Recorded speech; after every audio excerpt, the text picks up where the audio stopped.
భారతదేశంలో నేను చెప్తున్నానండి, ఈ రోజున్న ప్రముఖమైనటువంటి వ్యక్తుల్లో నిజంగా ఆయన నంబర్ 1లో ఒకవేళ మోడీ గారు ఉంటే ఉన్నారేమో, నాకైతే తెలియదు. కానీ అంత పవర్ఫుల్ ప్లేస్ లో ఈరోజు జగన్మోహన్ రెడ్డి గారు ఉన్నారు. ఎందుకంటే ఇచ్చిన మాట కట్టుబడి ప్రజలకు ఏవైతే హామీలు ఇచ్చారో వాటన్నిటినీ కూడా 99% అమలు చేసిన ఏకైక వ్యక్తి జగన్మోహన్ రెడ్డి గారు అనేది ప్రజలందరూ కూడా గుర్తించారు. మొన్న జరిగినటువంటి జరిగిన పొరపాటు అంటే ప్రజల పొరపాటు అని నేను అంటం లేదు, ఈవీఎంల ద్వారా జరిగినటువంటి ఆ మోసాన్ని గ్రహించారు ప్రజలు. వాటిని సరిదిద్దుకోవటానికి నెక్స్ట్ వాటిని ఎదుర్కోవటానికి, మళ్లీ ఆ మోసమే జరిగితే వాటిని ఎదుర్కోవటానికి ప్రజలందరూ కూడా యుద్ధం చేయటానికి కూడా సిద్ధంగా ఉన్నారు. ఏ విధంగానైనా సరే మళ్లీ ఈ మోసాన్ని అంతా కూడా వాళ్ళు అడ్డుకొని మళ్లీ జగన్మోహన్ రెడ్డి గారిని అధికారంలో తెచ్చుకోవాలనే ఒక కృత నిశ్చయంతో ఈ రోజు ప్రజలందరూ కూడా ఎదురు చూస్తున్నారు. ప్రతి వర్గం కూడా అల్లాడిపోతా ఉన్నారు. ఎవరికి పండగలు లేవు, ఏమీ లేవు.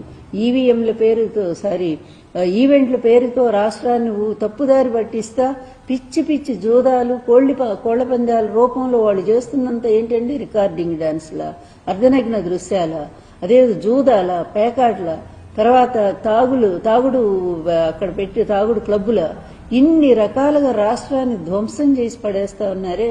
ఈ భూములన్నీ కూడా 90 పైసలకి రూపాయికి ఇచ్చేసి మొత్తం దాని ద్వారా వచ్చే కమిషన్లన్నీ కూడా లక్షల కోట్లు, మళ్లీ వాటన్నిటిని కూడా మూటలు కట్టుకుని దొంగల్లాగా ప్రజల సొమ్మును దోపిడీ చేసుకుని ఈ రోజు వెళ్లిపోయి ఎక్కడో ఈ దేశంలో పెట్టరు, మళ్ళా పెట్టుబడులు ఈ రాష్ట్రంలో పెడితే కనీసం కొంత ప్రజలన్న బాగుపడతారు కదా. అట్లా కాదు, ఎక్కడో ఉండే పక్క దేశాల్లో పెట్టుకుంటారు.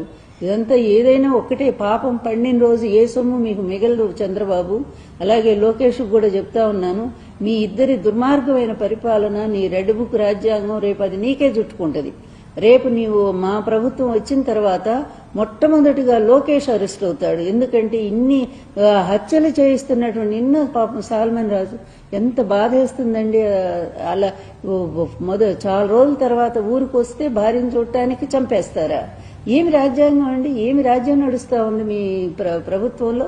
ఇదా ప్రభుత్వం అంటే, ఇదా ప్రజా పరిపాలన అంటే? ఇది ఎంత అన్యాయం అండి. ప్రజలు ప్రాణాలు తీసేటువంటి వాళ్ళు, హంతకులైనటువంటి వాళ్ళు ఈ రోజు రాష్ట్రాన్ని పరిపాలిస్తా ఉంటే ఈ హంతకుల్ని శిక్షించాల్సింది పోయి మీరు వాళ్ళు మా మిత్రులని చెప్పి మీరు ప్రకటించుకుంటూ తిరుగుతుంటారా?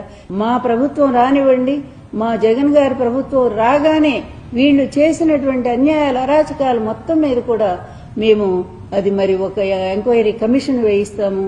కమిషన్ వేయించటమే కాదు, వాళ్ళని అరెస్ట్ చేయించి జైలుకు కూడా పంపటానికి మా ప్రభుత్వం తయారుగా ఉంటుందని చెప్పి నేను హెచ్చరిస్తా ఉన్నాను.